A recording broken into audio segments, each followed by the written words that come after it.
আওয়ামী লীগের একজন কর্মী তাই বিএনপির যোগদান করেন, তো বিএনপির যোগদান করার পরে দিয়া দেখেন তাই কি পরিমাণ অস্ত্র সহ ধরা খাইছেন।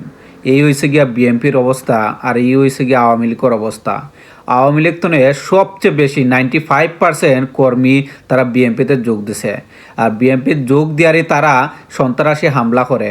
তারা সন্ত্রাসী হামলার মাধ্যমে জামাতর যে প্রার্থীগুলো আছে, জামাতর যে কর্মীগুলো আছে, তারারে আঘাত করে। এটা নিয়ে আসলে বাংলাদেশের কোনো মিডিয়া কোনো কথা হয় না। এটা নিয়ে বাংলাদেশের পুলিশ প্রশাসন কোনো কথা হয় না। এই যে সন্ত্রাসীগুলার যে বিএনপির যোগ দিছে দিয়ারি যে দেশের মধ্যে একটা উশৃঙ্খলা সৃষ্টি করে, এটা নিয়ে কোনো মিডিয়া কথা হয় না। এবং কোনো কন্টেন্ট ক্রিয়েটর এটা নিয়ে আসলে তারা মাতে না।